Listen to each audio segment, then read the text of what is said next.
اگر چینل پر نیو ہیں تو پلیز سبسکرائب کر دیں، شکریہ۔ سلطان محمود غزنوی کا دربار لگا ہوا تھا۔ دربار میں ہزاروں افراد شریک تھے، جن میں اولیاء، کتب اور ابدال بھی تھے۔ سلطان محمود نے سب کو مخاطب کر کے کہا کہ کوئی شخص مجھے حضرت خضر علیہ السلام کی زیارت کروا سکتا ہے؟ سب خاموش رہے۔ دربار میں بیٹھا ایک غریب دیہاتی کھڑا ہوا اور کہا، میں زیارت کروا سکتا ہوں۔ سلطان نے شرائط پوچھی تو عرض کرنے لگا، 6 ماہ دریا کے کنارے چلہ کاٹنا ہوگا، لیکن میں ایک غریب آدمی ہوں، میرے گھر کا خرچہ آپ کو اٹھانا ہوگا۔ سلطان نے شرط منظور کر لی۔ اس شخص کو چلہ کے لیے بھیج دیا گیا اور گھر کا خرچہ بادشاہ کے ذمہ ہو گیا۔ 6 ماہ گزرنے کے بعد سلطان نے اس شخص کو دربار حاضر کیا تو دیہاتی کہنے لگا، حضور کچھ وظائف الٹے ہو گئے ہیں، لہٰذا 6 ماہ مزید لگیں گے۔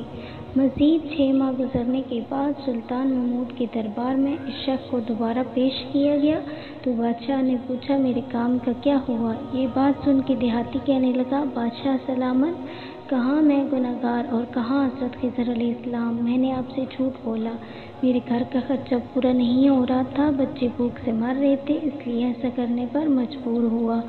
سلطان محمود غزنوی نے اپنے ایک وزیر کو کھڑا کیا اور پوچھا، اس شخص کی سزا کیا ہے؟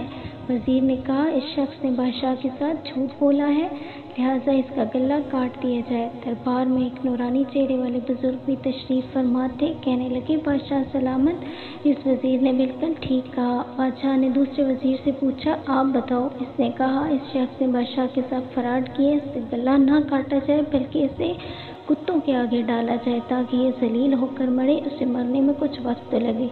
دربار میں بیٹھے اس نورانی چہرے والے بزرگ نے کہا، بادشاہ سلامت، یہ صحیح کہہ رہا ہے۔ سلطان محمود غزنوی نے اپنے پیارے غلام ایاز سے پوچھا، تم کیا کہتے ہو؟ ایاز نے کہا، بادشاہ سلامت، آپ کی بادشاہی سے 1 سال ایک غریب کے بچے پلتے رہے، آپ کے خزانے میں کوئی کمی نہیں آئی، نہ ہی اس نے جھوٹ سے آپ کی شان میں کوئی فرق پڑا۔ اگر میری بات مانی تو اسے معاف کر دے، اگر اسے قتل کر دیا تو اس کے بچے بھوک سے مر جائیں گے۔ ایاز کی یہ بات سن کے محفل میں بیٹھا وہی نورانی چہرے والا بابا کہنے لگا، ایاز بالکل ٹھیک کہہ رہا ہے۔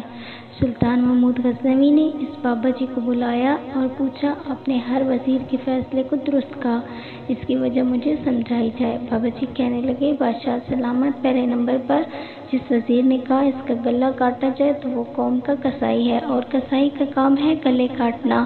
اس نے اپنا خاندانی رنگ دکھایا، غلطی اس کی نہیں آپ کی ہے کہ آپ نے ایک قصائی کو وزیر بنا لیا۔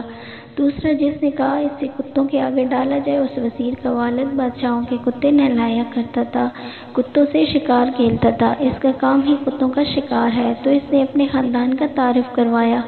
آپ کی غلطی یہ ہے کہ ایسے شخص کو وزارت دی، جہاں ایسے لوگ وزیر ہوں وہاں لوگوں نے بھوک سے ہی مرنا ہے۔ اور تیسرا ایاز نے جو فیصلہ کیا تو سلطان محمود سنو، ایاز سید زادہ ہے، سید کی شان یہ ہے کہ سید اپنا سارا خاندان کربلا میں ذبح کرا دیتے مگر بدلہ لینے کا کبھی نہیں سوچتا۔ سلطان محمود اپنی کرسی سے کھڑا ہو جاتا ہے، ایاز کو مخاطب کر کے کہتا ہے، ایاز تم نے آج تک مجھے کیوں نہیں بتایا کہ تم سید ہو؟ ایاز کہتا ہے، آج تک کسی کو اس بات کا علم نہ تھا کہ ایاز سید ہے، لیکن آج بابا جی نے میرا راز کھولا، آج میں بھی ایک راز کھول دیتا ہوں۔ اے بادشاہ سلامت، یہ بابا کوئی عام ہستی نہیں، یہی حضرت خضر علیہ السلام ہے۔ ویڈیو اچھی لگی تو لائک کریں، چینل کو سبسکرائب کریں، ساتھ لگے بیل آئیکن کو ضرور پریس کریں۔ شکریہ۔